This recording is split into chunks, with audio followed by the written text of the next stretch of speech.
In this section, we will have a first look at ordinary differential equations.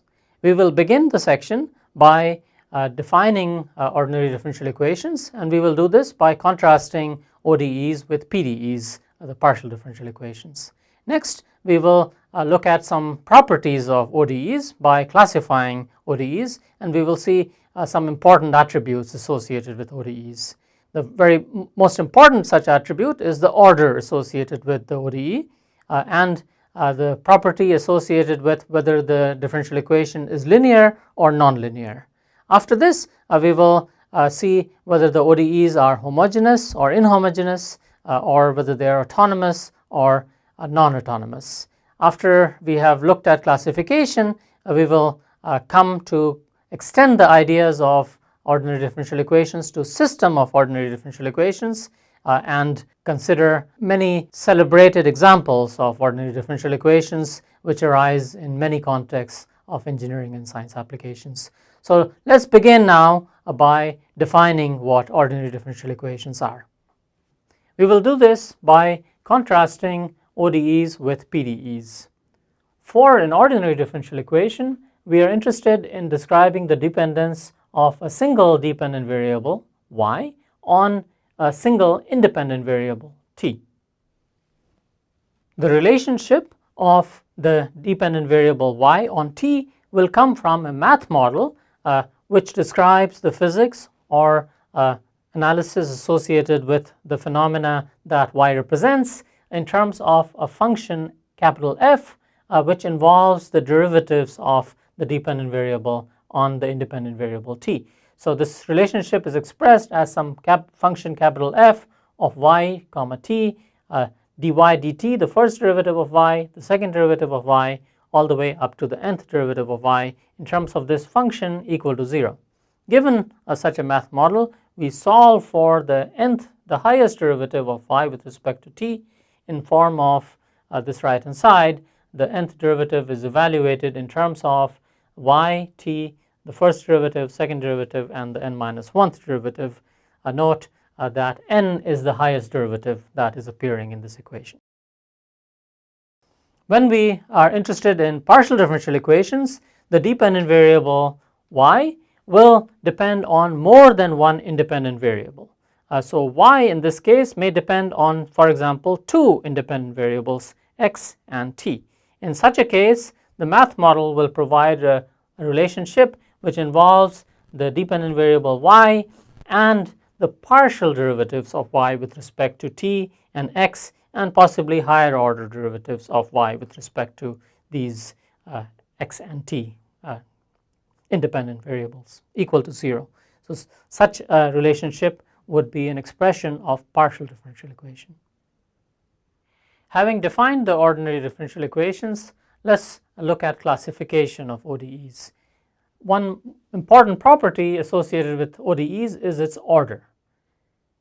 Remembering that the ODE comes from a mathematical model which we have rearranged to give us the nth derivative of the dependent variable in terms of the lower order n minus 1 derivatives, n is the order of the differential equation.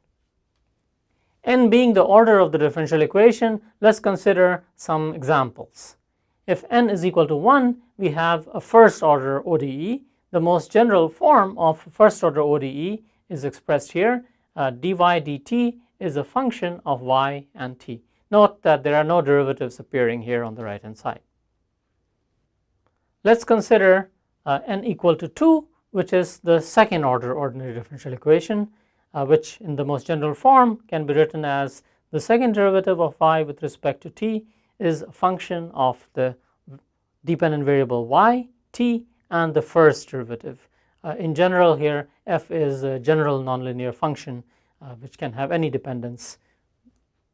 So the next attribute of ODEs that we are looking at is whether the ODE is linear or nonlinear. We call an ODE linear if for a solution y1 of the ODE, any constant times that solution is also a solution to the ODE.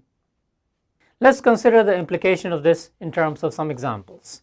Let's take the first order differential equation n equals 1 for which the general form of the differential equation we had seen before. If this is a linear differential equation, then f must be a linear function of y. For second order differential equation, when we had seen previously the general form in this way, if it is linear, then f must be a linear function both of y and dy dt. Let's consider a classification of ODEs further, and we want to now talk about whether the differential equation is autonomous or non-autonomous. The equation is autonomous if the independent variable t does not appear explicitly in the ODE. Considering examples of autonomous and non-autonomous equations, the first order ODE, which we had previously written in this form, if it is autonomous, then the right hand side here cannot depend on t, so f of yt cannot depend on t, and so we can cross the t out and it becomes only a function of y. In the second order case, the second derivative is a function of the y and dy dt. For autonomous equation, t cannot appear in this right hand side, so crossing t out, we have the right hand side only a function of y and the first derivative. Let's finish our discussion of the classification of ordinary differential equations.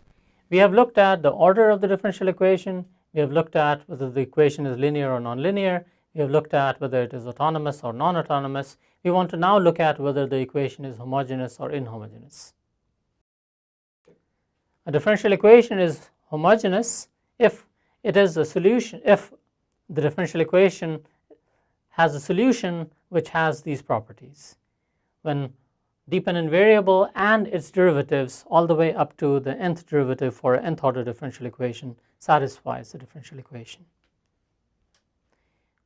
This wraps up the first section of this video.